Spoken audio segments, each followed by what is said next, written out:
Are we ready?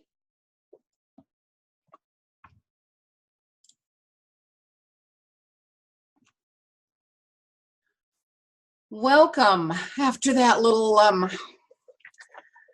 journey into rebooting a computer. My name is Ellen Bruckner, and I'd like to welcome you all to this webinar for preparing for General Convention. I'd like to pray. God of yesterday, we knew you then. Your promises, your words, your walking among us. But yesterday is gone. And so today we are in need of change. Change and change us. Help us see life now, not through yesterday's stories, but through today's. Amen. This webinar is sponsored by the Provincial Leadership Conference of the 9 provinces in the Episcopal Church. It is being recorded and it is being interpreted, and we are also trying something new in a closed caption option. So when we speak, we're going to try to speak a little bit slower, but that's for the interpreter and the closed caption. The purpose of the webinars is to offer information and thoughts, especially in the areas of becoming beloved community. This is for deputies and bishops and anyone else, but mostly for deputies and bishops as they prepare for General Convention this summer. The webinar, this third of 4, will focus on several areas, including structure and governance, provinces, and the church-wide leadership. Most of you are already using the chat or can see that the chat is being used, and that's how we'll take questions once we're finished with the presentations. We've also got the questions that you sent in earlier when you registered. Some of them we may not get through all the questions, and if not, we'll try to post them on the Facebook page, event page. So here are our panelists for tonight. From the Task Force on Provinces, we welcome Mariann Budde. She's the spiritual leader of the Episcopal Diocese of Washington, and she also serves as the chair and president of the Protestant Episcopal Cathedral Foundation, which oversees the ministries of the Washington National Cathedral and 3 cathedral schools. She's a passionate believer in the mission and ministry of the Episcopal Church and is committed to the revitalization and growth of congregations and core ministries of the diocese. Her priority is to develop and strengthen collaborative models of ministry to meet the needs of a changing world. And also from the Task Force on Provinces, Tom Peters. Tom was a lay deputy to General Convention in 2015 from the Episcopal Church in Connecticut. He's been an active lay leader in the Episcopal Church most of his life, including senior warden, president of the diocesan standing committee, and as a member of search committees for rectors and bishops. He's on the faculty at Hopkins School in New Haven, serving as a history and philosophy teacher as well as the school's archivist. Tom was ordained to the transitional diaconate last month. From the Standing Committee on Structure, no, it's a commission, isn't it? From the Standing Commission on Structure, Governance, Constitution, and Canons. We welcome Polly Getz. Polly will be serving her 8th General Convention this summer. She's been Vice Chancellor of her diocese for nearly 30 years.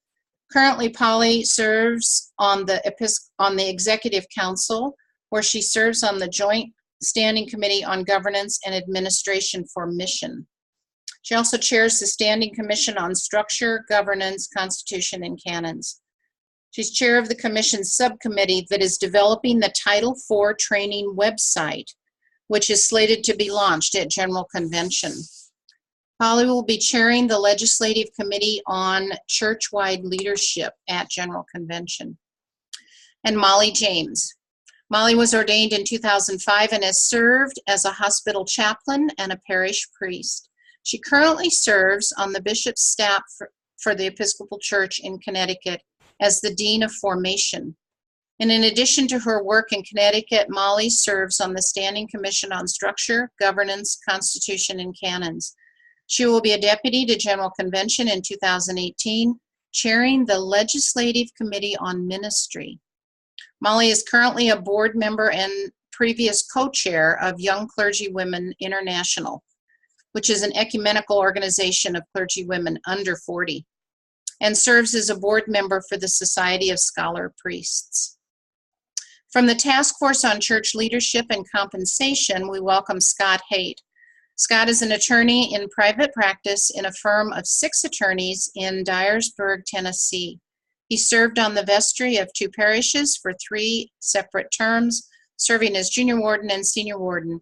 He currently is serving as a lay Eucharistic minister and lay reader in his parish. He's active in various roles in the Diocese of West Tennessee and is on the search committee for the 4th bishop of the diocese.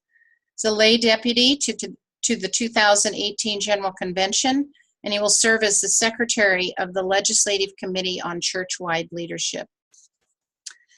As in the past, we begin with 4 broad questions for our panelists. From your experience in these areas, what church-wide resolutions and responses need to be brought before General Convention?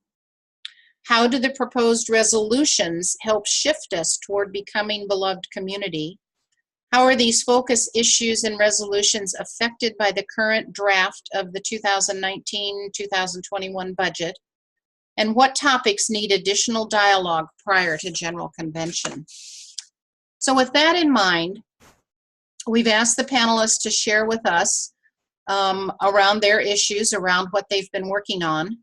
And I'm going to begin with the Task Force on Provinces, and then move to the structure, and then end with the church-wide leadership. So, Tom, I believe you're beginning. Thank you, and I'm glad to be here and have the chance to share with folks some of the good work that the Task Force on Provinces has done in the previous triennium. Our enabling resolution was entitled Eliminate Provinces, and so its intent was apparently very clear, but took a while for us to explore a little bit more fully what would be the effects of eliminating provinces, what alternatives might arise or be put in place to support the ministry of the Church. The resolution also asked us to take good consideration of diversities in geography, in connections, in constitutions, and also to consider costs as one of the factors to look at. The task force consisted of members from each of the 9 provinces. It consisted of members of the laity, the clergy, and the episcopacy. And not all of us were clear proponents of the provincial system. There were some skeptics among us as well, so our conversations were fruitful and looked at both sides of things. First thing we decided we need to do was gather data. And so it quickly broke down into the techies and fuzzies among us. The techies wanted multiple choice questions that you could analyze and put numbers to. The fuzzies thought it was important for us to have opportunities for folks to respond with feelings and develop their answers a little bit more fully. So we did the good Episcopal thing and did some of each.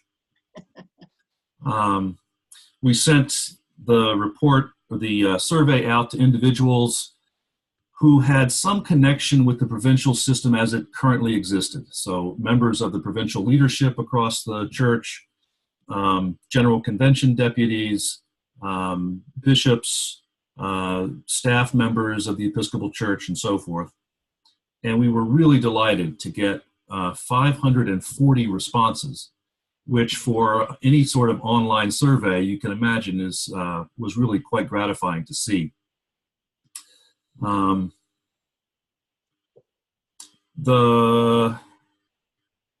Let's see. In addition, we took some opportunities to interview members of that group to get a little bit more information face-to-face. So there were some interviews followed up. Some folks submitted longer written responses to us. We took that into account. And then the other source of information was the archive of the Episcopal Church in Texas. We asked them to give us a little bit better of a historical perspective on the provincial system.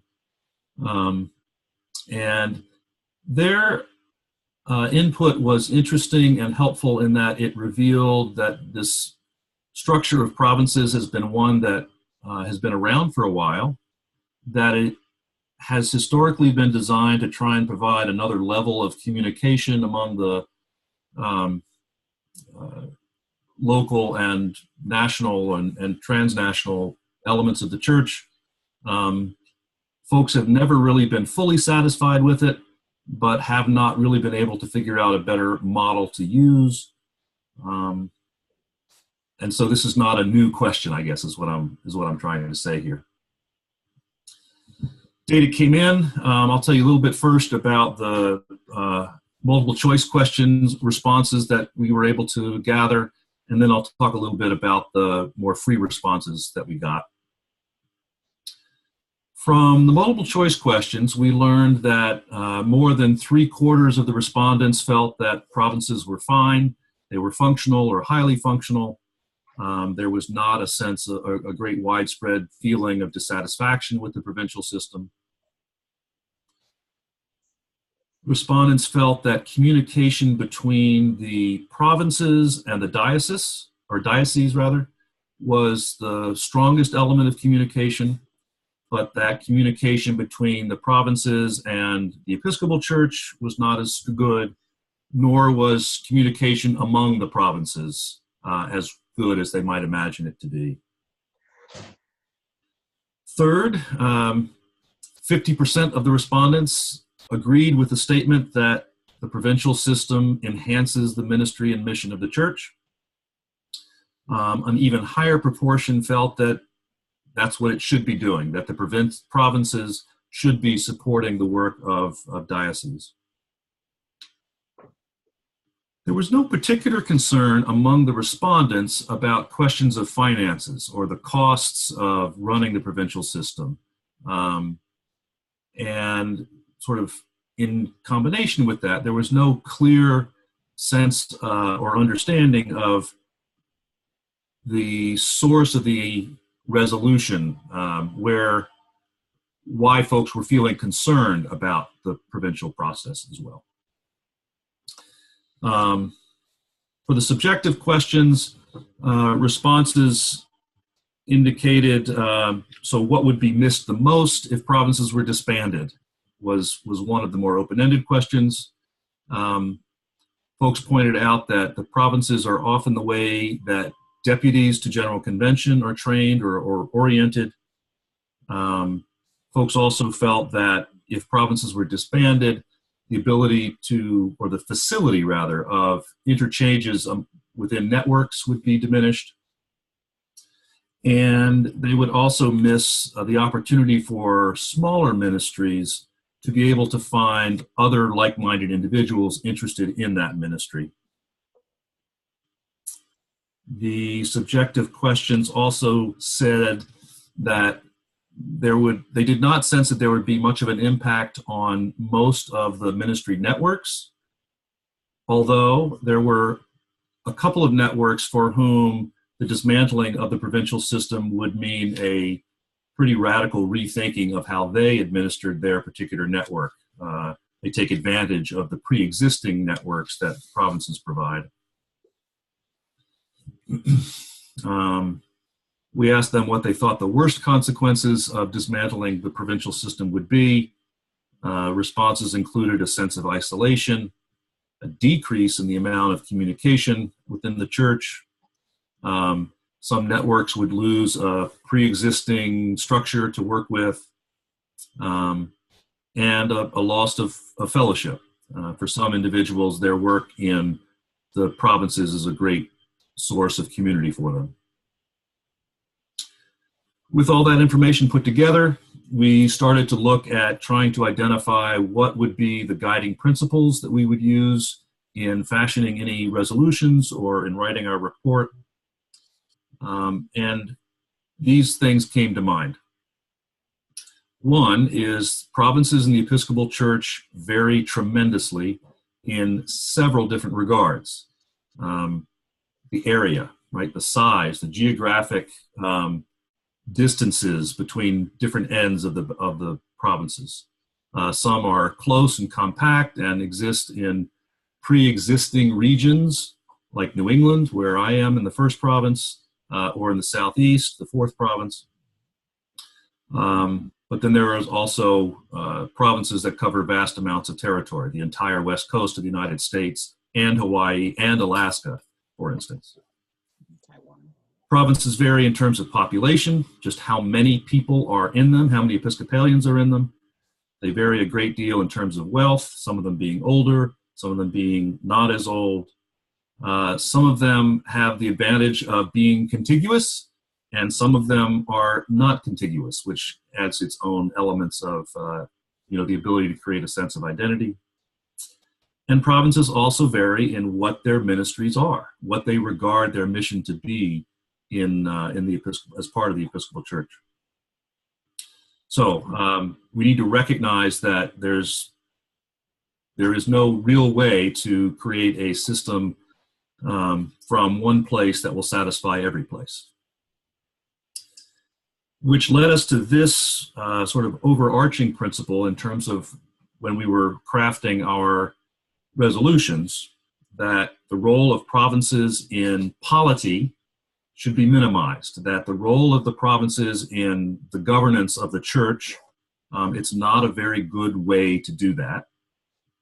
And on the other end, the role of provinces in promoting mission should be maximized, that provinces do seem to perform a very useful function in enabling people to accomplish their goals of ministry and to do more for God's mission in the world. So, minimize the role of provinces in polity, maximize the role of provinces in mission. And that the Constitution and canons then should be as flexible as possible to enable that dynamic to work best. So then we began crafting resolutions with those principles in mind, and Mariann's going to talk a little bit more about that. Thanks, Tom. I would just like to say that our resolutions fall into 3 categories, basically, and they wind up in 3 different committees at General Convention according to their categories. The first, I would say, reflect what Tom described as that desire expressed by many, or belief that our provincial structure can indeed thrive. And so they were drafted from the perspective that provinces do, in fact, play an essential role in our common life, although that is not a universally held conviction, nor is it lived out in a uniform way. And so the first resolution calls for it's called provincial vitality, and it calls for the coordinators and others who have a deep investment in the provincial structure as it exists to, in fact, identify the characteristics that they consider to be essential for vital, fruitful provinces, to present those to the Executive Council and then engage all provinces so that they might indeed become more fruitful, keeping in mind, as Tom said, the diversity of context. There is another one that talked about the prophetic voice of the provinces. And again, that comes from this belief that the provinces do, in fact, have a role to play, and that the leaders who believe strongly or who are deeply invested in the provinces should step up and call the rest of us to action that is in some way compelling. And then the last one in this category, this sort of positive, we believe in provinces category, actually, I think comes at the whole process of discernment around provinces from a positive rather than a negative perspective. In other words, we were handed a resolution that called for the elimination of provinces, which prompted a pretty strong resistance from the people who believe strongly in them, which is where the most of our responses came from, even though among those who recognize the value or believe in the value of provinces, they also recognize, as is stated in the archives, and I'm quoting here from the archives, that provinces are lacking in a robust sense of mission and organizational function. And the resistance is rooted, explicitly so, in a compelling conviction that provinces play a relational role that is not easily replaced without rethinking the whole concept of traditional geographic regionalism.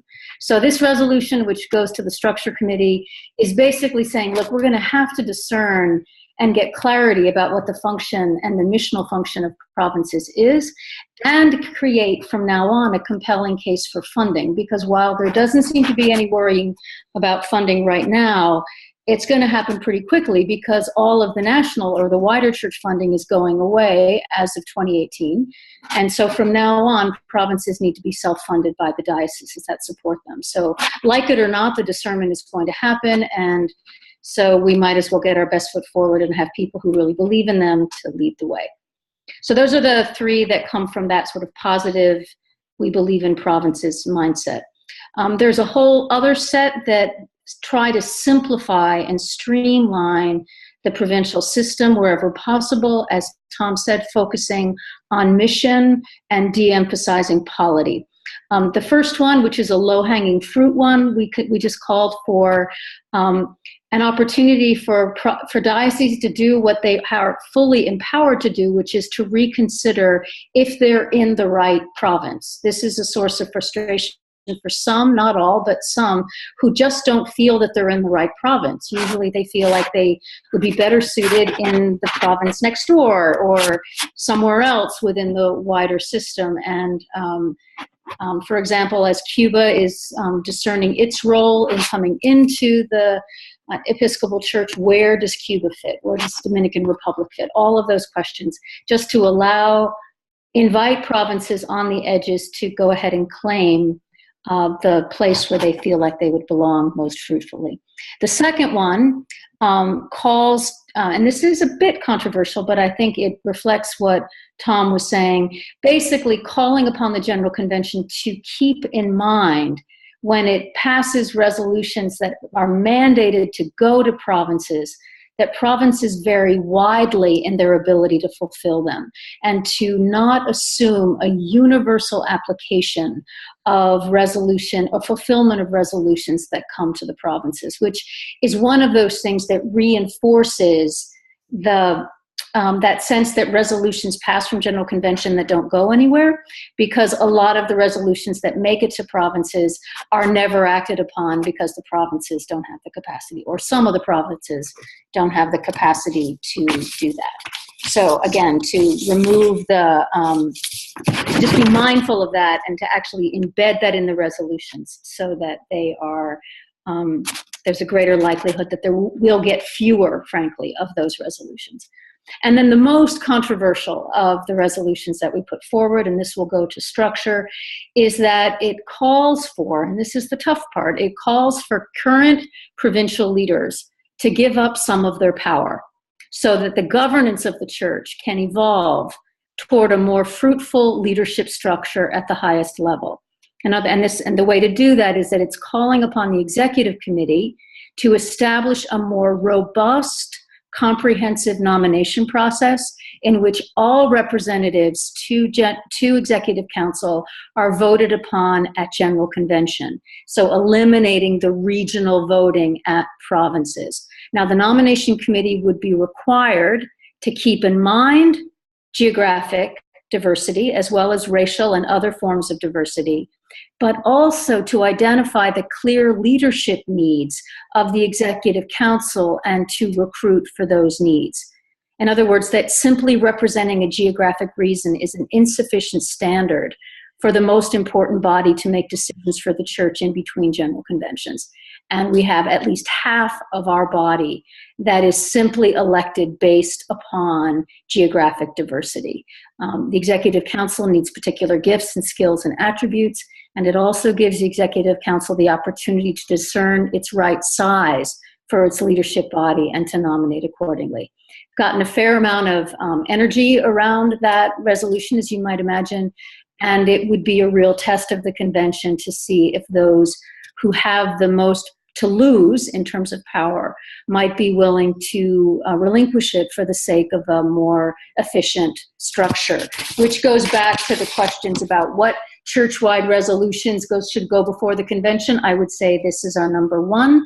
And I would say it's probably the least likely to pass because we're asking the most of people who are as invested in the system as it is. But hope springs eternal in the heart of this committee member or this task force member, because I think it would make a real difference in the structure, and it would give executive council some of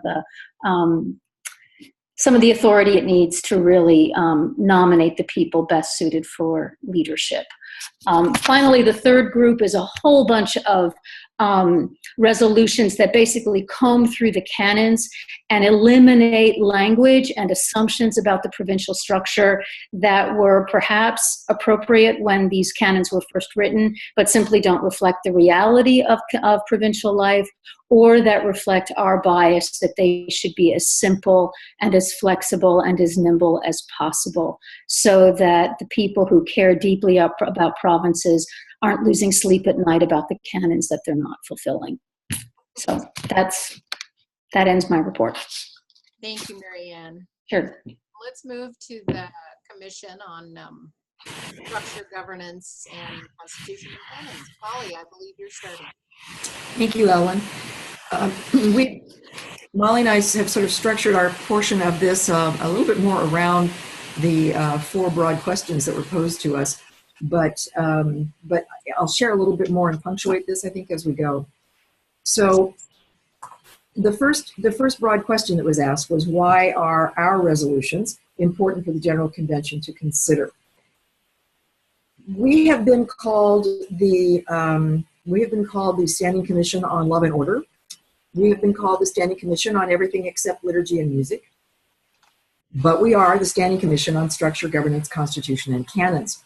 And as such, our work relates clearly to a lot of very foundational principles of the church. How are we structured? How do we get our work done? What rules do we abide by or aspire to abide by? And what are the documents that make all of that happen? And what do we need to do to make certain that those documents reflect our polity, reflect who we are and how we choose to organize and operate ourselves? So a couple of things that I would add to this. We took a long, hard look at a lot of what came out of TREC. I know some questions have been raised in leading into this webinar about what happened with the TREC. Has anything further happened? And the answer is yes. We looked long and hard at several of those pieces, one of which was the elimination of 12 out of 14 standing commissions. So one of our proposals is to create a standing commission on formation and ministry. We're recommending that. And we looked at those pieces. One of the big issues coming out of TREC was whether or not we should convert to a unicameral body in General Convention. So we studied that, and we studied other churches, other denominations that in fact use the unicameral model. We went back in our own history to when we in the very early days did have a unicameral model of governance, and determined that wasn't what we wanted to propose, but instead we have a resolution that would permit us to, we have a resolution for a revision to the joint rules of order that would allow us to convene something similar to a committee of the whole, with both houses sitting together, not to deliberate and vote, but to talk. And so I would invite you to take a look at that one and see how you feel about that. And then, because our rules are important to how we function, one of our key charges as a standing commission is to constantly review the Constitution and canons of the church to see where we need to make corrections and fixes, make things consistent, and so forth. So I will tell you that as a longtime chancellor, I am thrilled at the number of people who actually read the canons in this triennium. It was wonderful. And I know that they did, because I received, as did Molly, many, many, many emails from folks across the church asking us to take a look at things they saw that looked like they were wrong or a typo or inconsistent or whatever. I won't bore you with all the details, but I do have to share with you my personal favorite typo in the canons, Many of you have heard this from me before, but it is still my favorite. In the canons, talking about someone in the process to become a bishop, there is a phrase that says, reparation for ordination. I can't tell you how many clergy want to know when they're going to get their check. Obviously, it was supposed to say preparation, so we're fixing it. But there are also some significant pieces that, that Molly and I will chat about here in a second on this. But before I forget, another point that I wanted to add based on something that, that Mariann was just saying, and that is with respect to the Executive Council. One of the really important proposals that we are bringing forward is a strong recommendation with respect to background checks of any nominee for a position that carries with it fiduciary responsibility. For a lot of the same reasons, I think that that the province folks are talking about in terms of putting together an executive council that really is the brightest and the best, with the best skill sets that our church needs. So I think it's going to be an important one for us to take a look at. Molly, you want to look at the next piece here? Sure. Thank you. So to build off some of what was said in the task force on provinces and the principles of flexibility, I'm excited to hear about the resolutions for the canons to provide them to be more flexible. That was really a guiding principle for our standing commission in our work, and to figure out how do we create canons, particularly in our structures, that are clear, that are faithful to our doctrine, faithful to our principles, and flexible enough to allow us to continue to grow into our identity as the Episcopal branch of the Jesus movement, and not have to rewrite our canons completely rewrite our canons every time we come to General Convention. So trying to allow them to be a platform for us to build on and provide the flexibility that addresses the diversity of contexts in which the Episcopal Church exists. So we have a number of resolutions that do move us towards becoming a beloved community. So what Polly and I will reference a few of our resolutions. I did put a link in the chat window to all of our resolutions. We won't talk about all of them because we would be here until far later this evening if we did that. But a few that are particularly worth highlighting in terms of moving us to a beloved community and promoting equity and justice in the church. One of the first ones is Resolution A088, which is amending names in church records. And this provides a model policy for dioceses and parishes in how to amend someone's name in church records. And this was one that was referred to us from General Convention in 2015. And this seeks to provide a clear mechanism for someone whose name has changed for any number of reasons, and maybe because they are transgendered. It may also be because they have had to leave a dangerous relationship and change their name in order to protect themselves, or adoption. Any number of reasons why someone's name can change, and this provides a way for folks to do that. And our standing commission will continue to work in the next triennium on a policy for how that might be done at a church-wide level. Second resolution is A091. Which is the equity in clergy hiring and appointment. That resolution brings the non-discrimination language that is in our canon around the ordination process. So that's, someone cannot be discriminated against in our ordination process on all the categories that one might be discriminated, gender, sexual orientation, etc. And it puts that in the canon about the life and work of clergy, to say that it doesn't just matter before ordination, it matters after ordination too. And so striving to just be consistent in our statements of justice and equity in the canons. Polly, you want to talk about the next resolution? The next one we would mention is A098. This is one in a sort of a vein of resolutions intended to help us do a better job in response to the Me Too movement, but just in terms of taking care of ourselves and one another. This one addresses timelines and pastoral response in the context of mediation, particularly with respect to the dissolution of a pastoral relationship. So in this one, this resolution calls for us to make certain that pastoral care is provided to all of the affected parties at every stage in the process.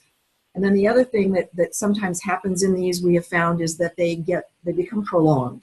And in their becoming prolonged, they become less helpful and sometimes more injurious. And so we have added, by this resolution, we would be adding a 9-month stopping point to take a look and decide what's been getting done and not, and where do you go from there, to put some framework around it. There are another 2 resolutions, A108 and A109, that address sexual harassment and sexual misconduct, and the second one creates a task force on sexual harassment. And the idea in both of these resolutions is to add into the preparation for ordination some significant sexual harassment training, particularly including both children and adults, and calling that out. It also, the resolutions also call for ensuring that diocesan policies regarding harassment and misconduct are in place and make sense and are enforceable. And then we also are calling for the creation of a task force on sexual harassment to determine what else we need to be looking at and doing. Molly?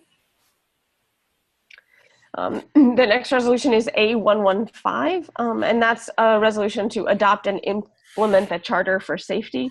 The Charter for Safety comes to us from the Anglican Communion. It's policies and principles about how we protect children and vulnerable adults among us, and is an opportunity for us to commit to good practices with our brothers and sisters across the Anglican community. The next one is on a topic that is extremely near and dear to my heart. The resolution is A116, and it's called Title IV Training. But I'll give you a little bit of backstory because I love the topic.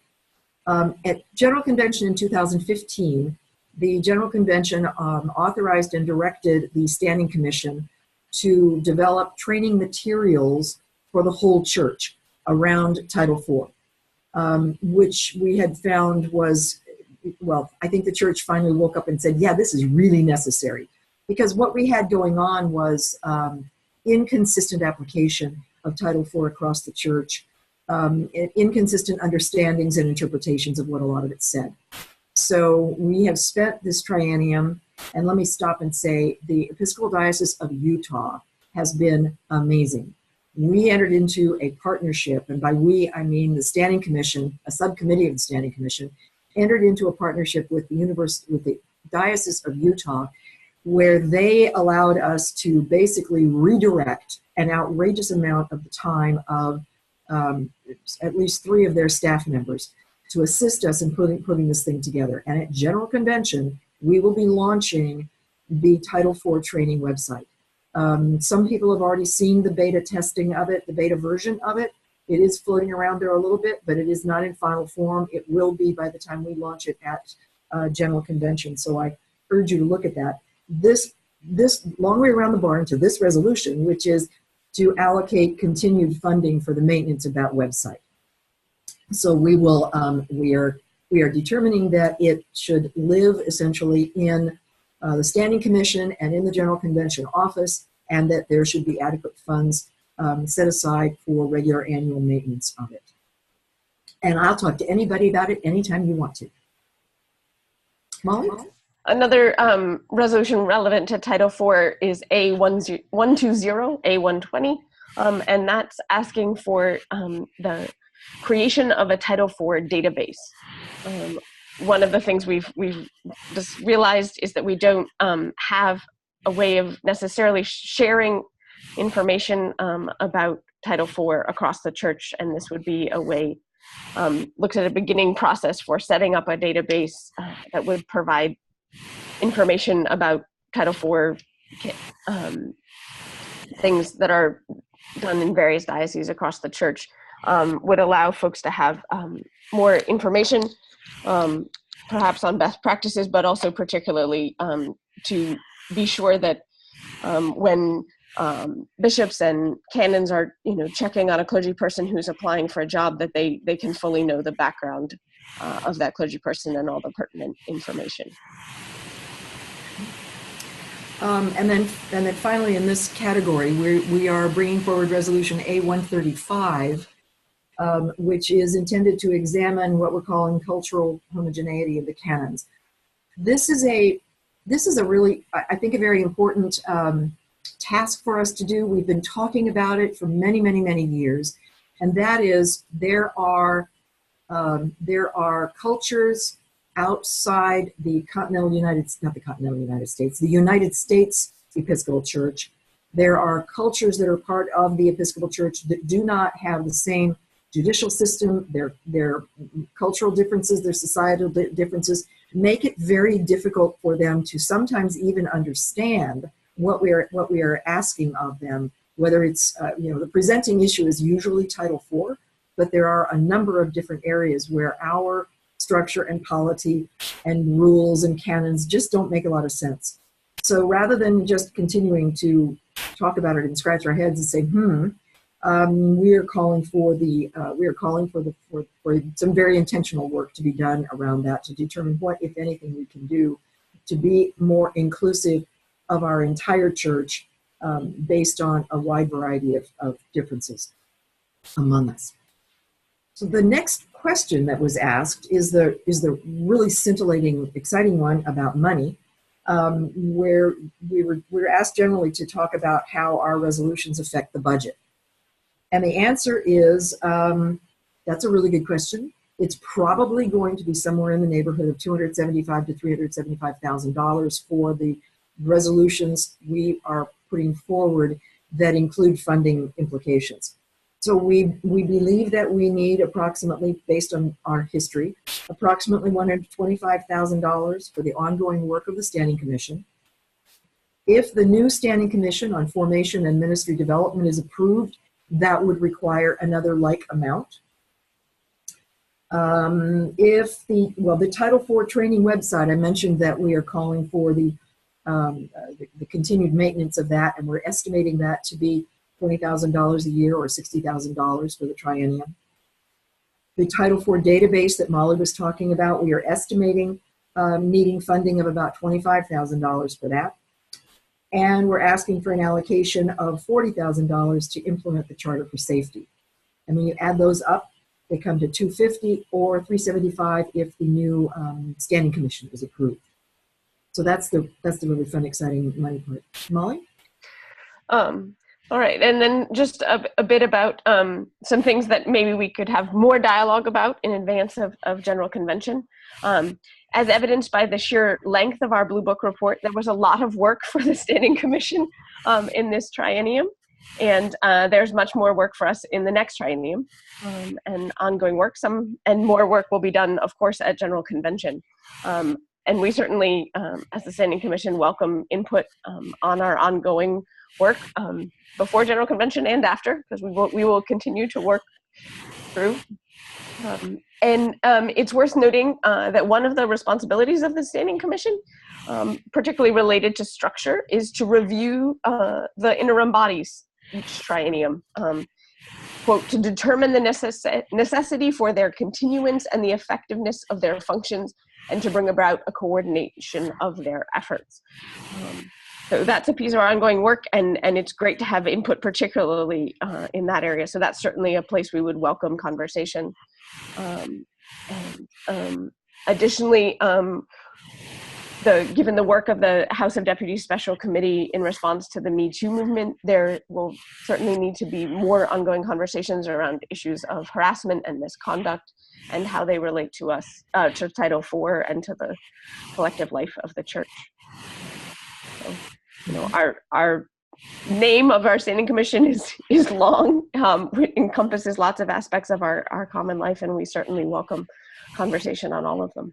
Thank you. Thank you. I appreciate that, Molly and Polly.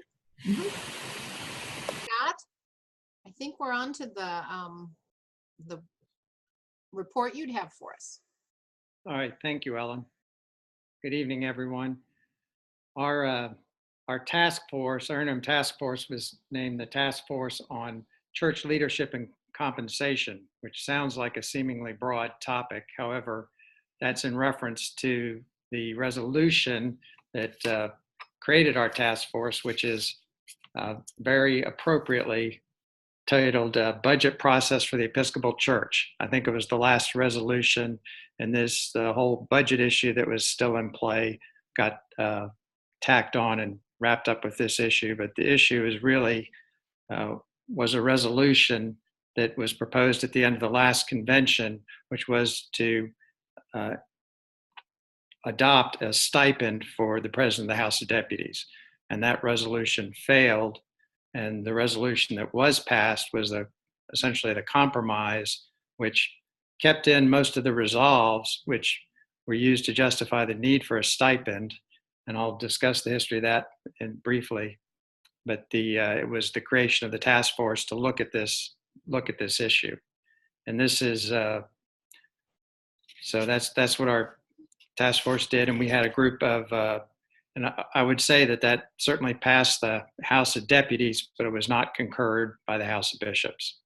And that's not the first time that's happened. I think there's been 2 other conventions when the House of Deputies has passed a similar resolution and the House of Bishops did not concur.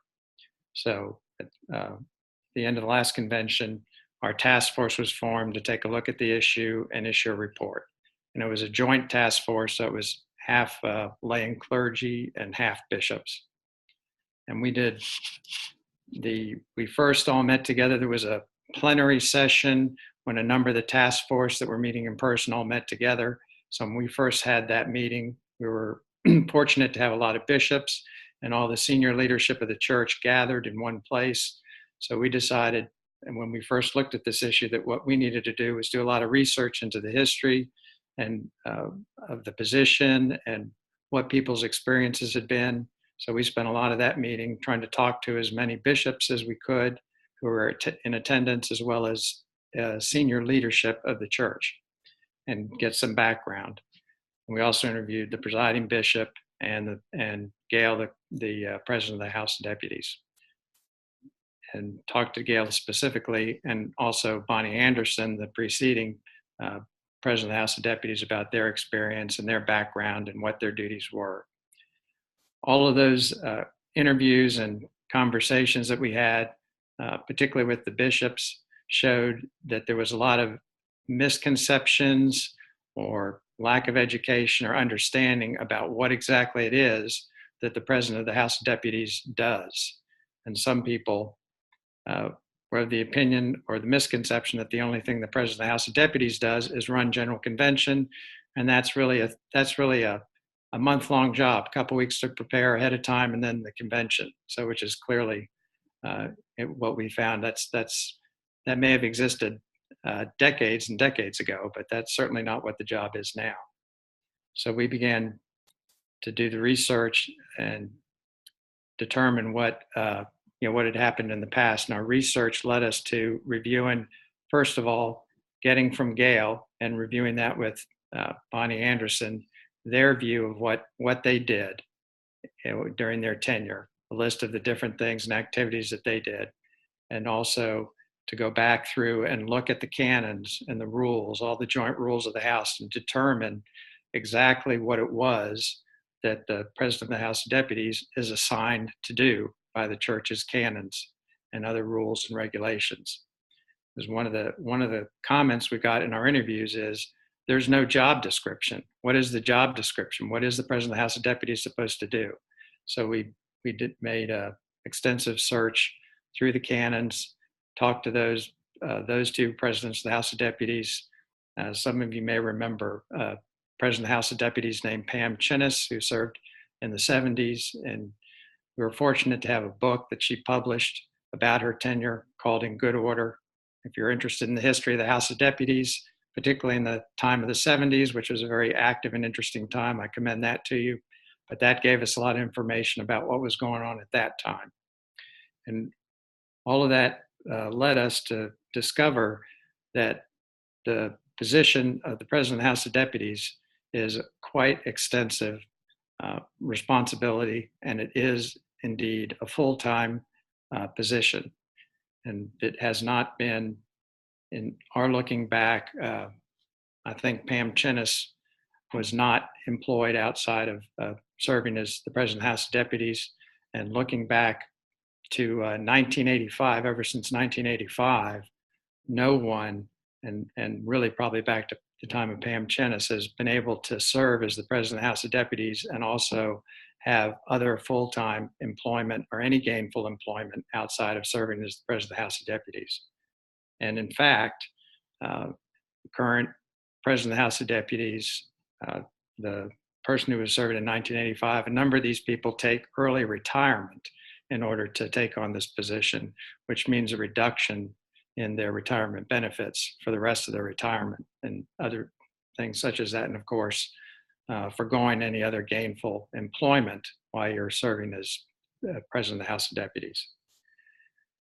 And looking at the, just briefly, and looking at the responsibilities of the President of the House of Deputies, the President of the House of Deputies also serves in accordance with the canons as the Vice Chair of the Executive Council, and the presiding bishop is the Chair of the Executive Council. The Executive Council is also the board of the Church's corporation, the Domestic and Foreign Missionary Society. So the President of the House of Deputies is also Vice Chair of that board, and also serves as the Vice President of the Domestic and Foreign Missionary Society of the Church. And there are also another, and I would add that there are, I think, 4 executive officers of the church corporation, and the Vice President, which is the President of the House of Deputies sitting by designation, is the only uncompensated officer of that corporation. So this relates somewhat to the background checking that Holly and Molly mentioned, but this person has extreme amount of has the fiduciary responsibilities and liabilities of any executive officer serving in a large corporation, and they're doing it without any compensation whatsoever. And and looking at coming up with the job description, our job description is 9 pages long, and it goes through the canons and lists canonical references for all the specific jobs and responsibilities that are assigned to the President of the House of Deputies that have been added on to over the years, embodied in the canons and to some degree the rules of General Convention. And I commend you to look at our Blue Book report and look at that 9-page job description. There was we heard some conversation about the fact that the job is kind of made up by the people that take it on, that they add to it, that they go off and do things that they're not required to do. And we found that was absolutely not true, that there are quite a lot of specifically directed jobs and activities and responsibilities that the President of the House of Deputies has to serve. And it's quite extensive, and they sometimes get invited to speak at different groups and things of that sort. And they're like a lot of other people, they're not always able to accept all those invitations, but they're certainly not out there soliciting or trying to create work for themselves to do. They're trying to manage the workload that they have. So with that background, I'll try to go through the 4 questions that Ellen gave us and add some additional comments under the topics of those 4 questions. The first question is, what resolutions being proposed by our body are important for General Convention to consider? Well, we only came up with 1 resolution. I think I saw it posted already. It's AO 28. Is that correct? I don't have it written down, but I think it's in the chat. It's AO 28. And it's a simple, short resolution. And it basically recites some of these factors that I mentioned already, that there's a lack of compensation, and this impacts the ability of who can stand for election as the President of the House of Deputies. Really, you have to be able to be financially independent or retired or in some sort of position where you can take on a full-time position, which affords no salary, no compensation whatsoever. So that's very limiting for the House of Deputies in determining who their leader is going to be. It narrows the potential people who can take on that position. And so basically, what we determined when we went through and looked at the canons, there's one canon that deals with payment of the expenses of the presiding bishop and of the president of the House of Deputies, who currently does get all of her expenses paid. And there were some people who didn't even realize that they did get their expenses paid. So the church is at least paying the expenses incurred by the president of the House of Deputies. And that's the only type of, that's not even compensation, that's reimbursement for expenses. So there's another canon that our committee looked to. We didn't feel that there needed to be any canonical change in order to do this. And we recite it in our resolution. It's canon Roman numeral 1.4.5 subparagraph C. And that's just the resolution that provides that all members of executive council and all officers of executive council and the DFMS, officers of the DFMS will have their salaries fixed by executive council. So since the president of the House of Deputies serves as an officer of the DFMS, was the belief of the committee that the canons already provide for executive council to be able to authorize a salary to be paid to the president of the House of Deputies in the capacity of serving as the vice president of the DFMS. So that's what our resolution just cites to that as the basis for being able to establish some type of stipend. And the way in which we've gone about that is to have that would not be, we're not proposing any type of specific stipend or salary to be paid. What we're doing is putting it back to executive council. They have a method and a methodology and a procedure by which they determine what the salaries of those officers will be, and that this position would just fall into that process and how executive council determines and approves those salaries.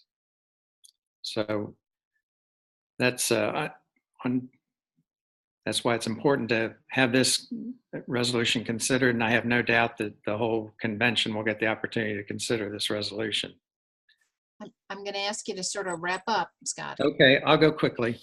How does it, I guess the next question is, shift us to becoming a beloved community? I would just like to say, paying somebody that's providing this amount of service to the church is good stewardship of the human resources that are available to us as our leaders. And, that not paying somebody doing this amount of full-time work for us is really inconsistent with our own positions of paying people a living wage and a 15-hour minimum wage when we're asking somebody to spend this much time not working. And that we ask the bishops to affirm the ministry of service to the House of Deputies. As far as what's affected in the draft budget, it's my understanding that there's enough money that's been allocated to the salary position, the group of salaries for the DFMS, that would be sufficient to cover a salary for this position if this resolution passes. The additional topics I would say is that we received a lot of comments that it was not part of the polity of the church to pay the president of the House of Deputies, or that somehow this would create a two-headed church. I think that our investigation determined that this position certainly is a part of the polity of the church, and the full-time nature of the position is part of the polity of the church, is embedded in the canons, and that it was sort of perplexing to those of us who were lay or even regular clergy about this two-headed church idea. We're exceedingly clear on who the presiding bishop and the prophetic and spiritual voice of the church is, and who the president of the House of Deputies is. And we don't think that simply paying somebody for the work that they're doing for the church will change who the head of the church is, or anybody's perception of who the head of the church is. So that's it. I'll end on that note. Thank you. Thank you very much, Scott. Before we open this up to questions from the audience, do any of you have anything you'd like to respond to that you heard from another speaker? Or a question that you would have among you?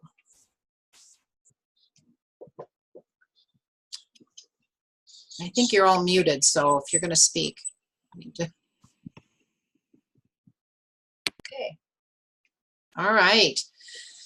All right, so one of the questions that came in the question and answer thing had to do with how that nominating committee, and I think it was speaking more to what we suggested in the task force on provinces. How would that nominating committee be how could we assure that the nominations would be as broad as they need to be broad? I think that's the gist of the question. So somebody will have to let me know if it's not. Does anyone want to speak to that?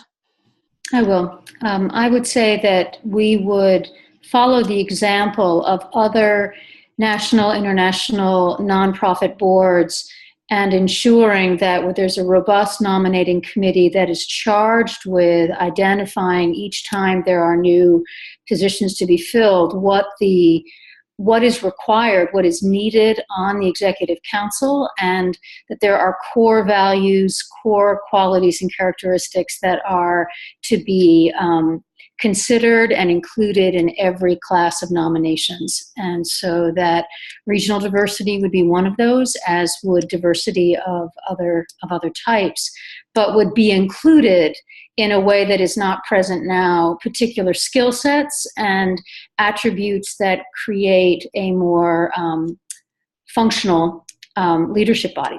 And so I would say that it would be a charge. It would make the nominating committee of the executive council a much more important, give it a much more important task. And I think there are all kinds of models that we could use to create that.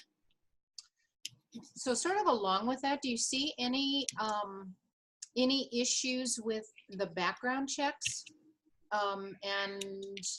Well, I think that the beauty of this system is that the background checks could be done beforehand. I have been at provincial meetings when there was actually nobody on the slate, and we basically looked around the room and say, does anybody want to put their name in? And we've had other times when people come forward and say, I would like to be considered for this position, but there is no prerequisite background check. Right. And so if you have a nominating committee, part of the process would be to call up Polly and say, Polly, are you interested in serving? If so, we would need to do a preliminary background check, and we would also need to make sure that you fit into, the reason we're asking you is because you're a chancellor and you bring these gifts. And so it would be all done up front. So by the time we actually come to the elections, all of that would be accomplished. That's pretty standard at least in my experience on serving on other boards, that those sorts of things are taken care of up front. Okay. And let me add to that, if I may. So we had some good conversations with current and past members of the Joint Nominating Committee, which is what gave rise to this conversation on that side of things. And there was a strong sense, Mariann, agreeing with you that this is what large organizations do in the vein of good stewardship. You just do it.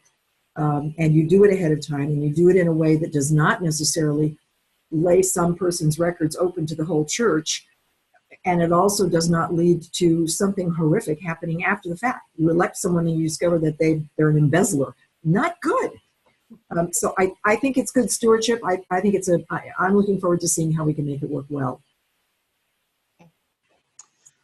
Scott, you wanted to answer Tom. I don't remember which question it was from Tom, but you wanted to answer a question? Scott? Oh.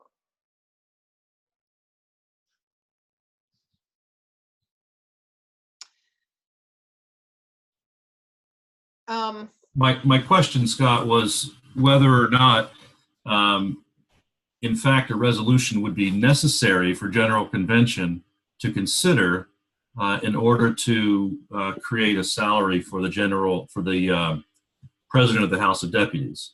It sounded like your committee, your task force, was able to determine that the Executive Council itself could just make that decision.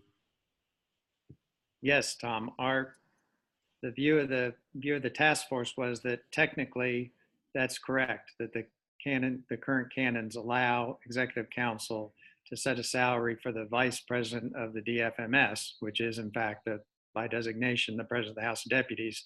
However, because of how this issue came up in the resolution, how it's been before the convention several times in the past, that we felt like it was necessary to have some sort of our resolution is what I would call an affirming resolution, pointing out that provision in the canons and directing executive council to pay a salary pursuant to that provision of the canons. Does that answer your question?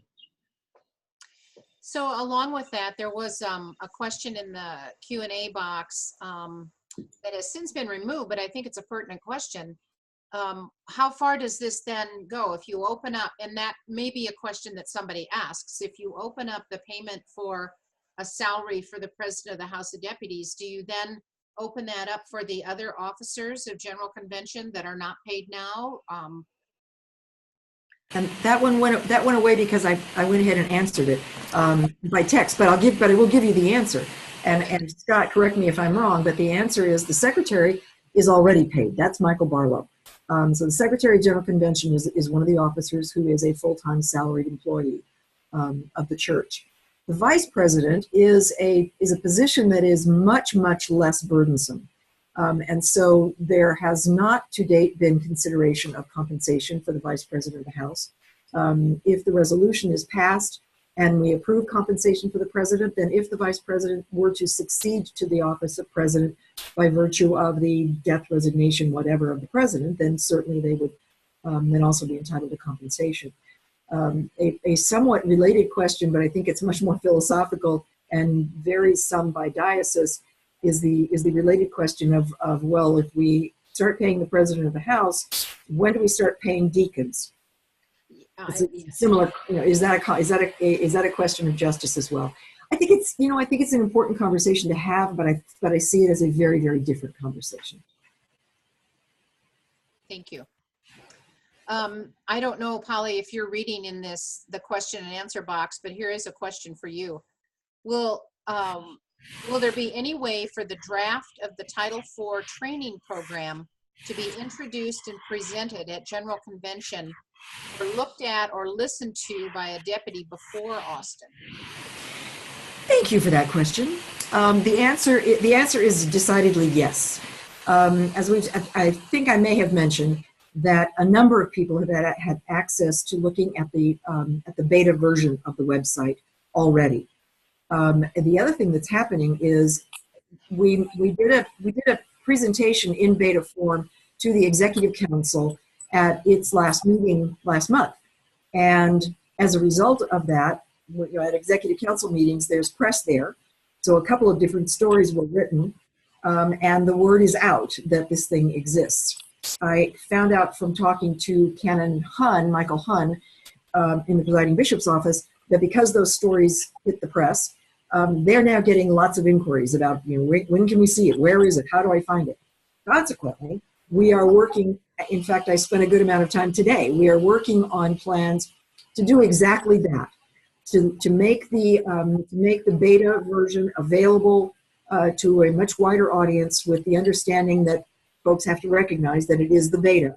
And then at General Convention, the final version of it will be presented in the House of Deputies and then again in the House of Bishops.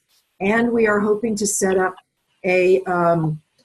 not really a booth, but sort of a station where people can come by. We're looking at a spot sort of in the registration area in front of the exhibit hall. Once the registration for the ECW is moved upstairs, there will be space available for us there. By then, the presentations will have been made in the two houses, and people will be able to stop by and play with it, basically, look at it, explore it, and so forth. So the answer is yes. Stand by. Let's go back to the question of the nominating committee, or the fact that all of the province reps that are elected to executive council may now be all done by a nominating committee rather than by the province. And one comment here was that may particularly affect people of color. and may not be the most advantageous for people of different groups. And either Tom or Mariann, you want to talk to that at all or speak to that? Or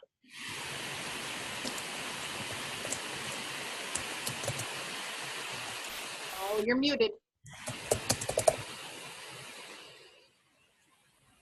I would simply say that, the burden is on the clarity of the nominating process. And yes, it's a challenge always to ensure that right combination of diversity and skill and giftedness. I would simply say that geographic diversity is simply an insufficient standard for service on the highest level of church leadership apart from General Convention, that we need to include skills, attributes, balance of skills, needed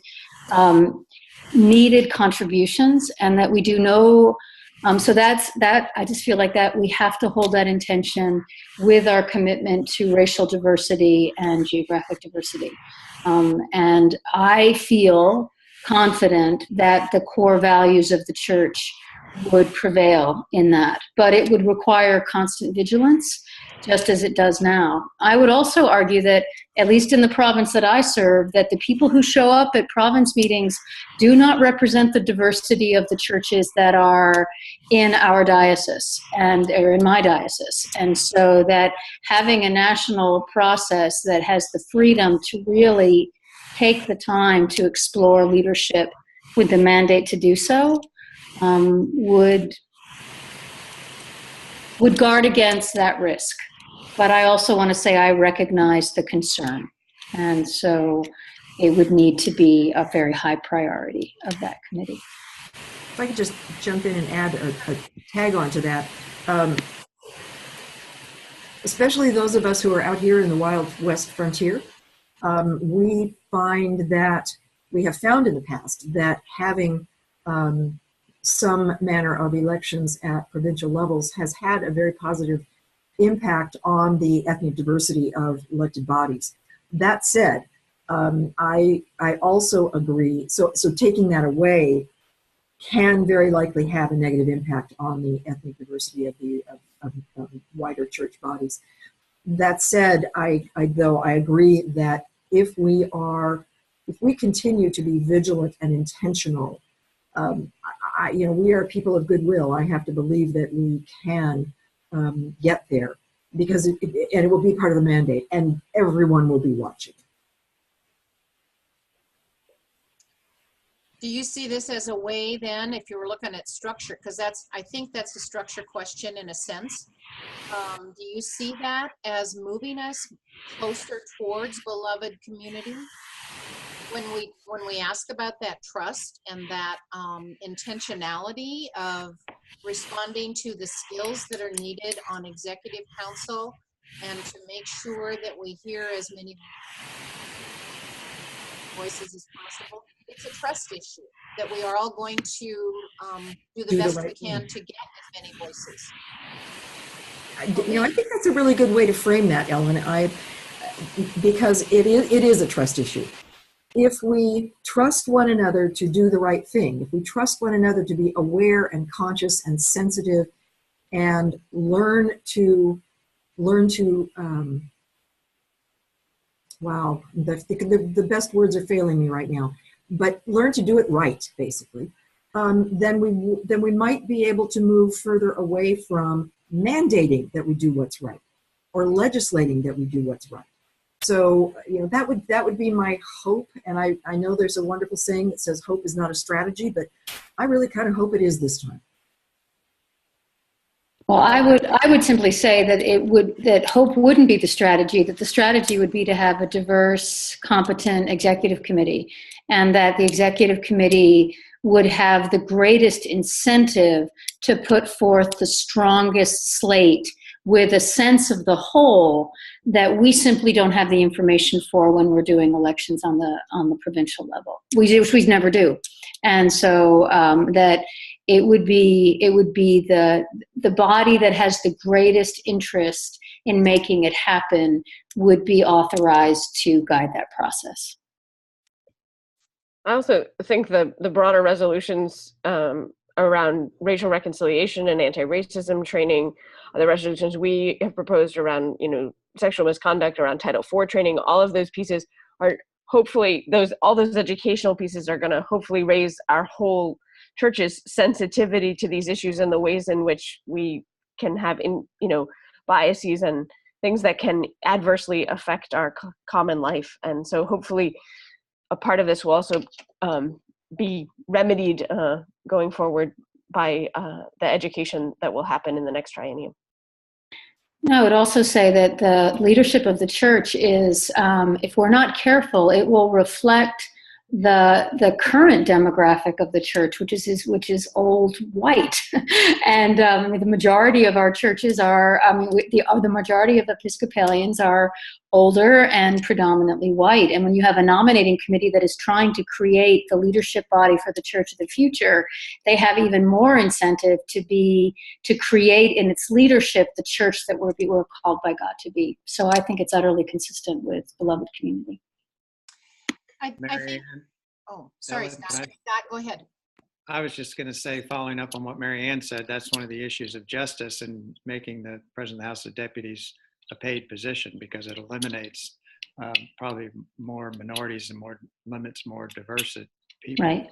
To stand for election. Yeah, it's a privileged position if you can do it when you're not being paid. Right. Yeah. I get that. One of the other questions that came in the question and answer was, to whom was the Secretary of General Convention, to whom do they answer? Did someone answer that? They must have. Yeah, I'm sorry, I jumped in and answered it. Yeah. The Secretary of the General Convention does not answer to the House of Deputies or the House of Bishops. That Secretary answers to the Executive Council.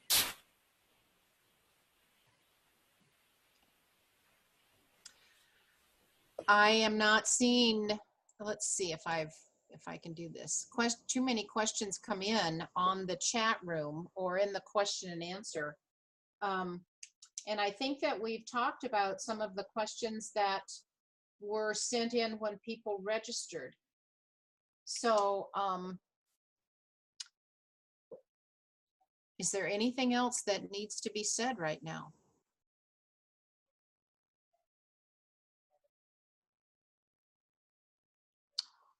Okay, let me check one more time.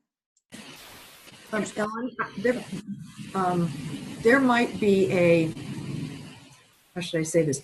I think it would be good for people to stay alert and watch for how the church is proposing to respond to the justice issues around responsibility for personal conduct. So it's, the presenting issue is, of course, responding to the Me Too movement, but there's more to it than that. And the other sort of companion piece is, before the Me Too movement started, in our commission and in some of our other work, we were already talking about the need to do a better job in the context of Title IV in best practices, and how we care for people who bring claims that they've been harmed in some manner by the church, and so forth. So I think it'll be interesting to see what comes forward to convention from that. Thank you. A question came in. So are you saying that the nominees for executive council at this time do not fulfill your vision? Nominations for executive council at this time come through a broad and open invitation to all to apply for consideration. This conversation is very disturbing to me as a member of the Joint Standing Committee on Nominations, it must be, because it leaves out information and implies that the other members of the executive council are by a committee of executive council. That's a very helpful clarification from my perspective, and I would simply say that the Joint Nominating Committee would then simply have the purview to continue that work for all of the positions, however it's configured. And so I didn't mean to imply anything about the insufficiencies of the nominating committee now. I'm simply saying that it could be that we would have one process for the that it was the consensus of the task force that process would be for the entire executive committee.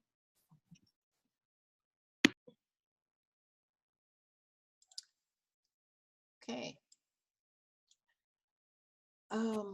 Ellen, it looked like there was a follow-on question there as well, asking about the if the joint nominating committee is made up of only members of the executive council, does that create too insular a process? And the answer is that the members of the joint nominating committee are not all members of the executive council. There is that is a wider group of folks. And there is nothing that says that as we move forward in this kind of work, that whole thing won't change also. So maybe there will be more people on the joint nominating committee. We don't have any way of knowing right now how that's all going to play out. What we're dealing with is the reality we have right now. And currently the process of finding members of the executive committee through provinces, by shifting the nomination to the nominating committee, that does not preclude the possibility of members of the provincial leadership suggesting to members of the nominating committee, hey, there's this person in my province who's doing really good work and would help lend this or that aspect to diversity and the voice. So arguably it gives the nominating committee more resources than any single province might have. The provincial system of nomination is very mixed in its ability to find good candidates for the executive council.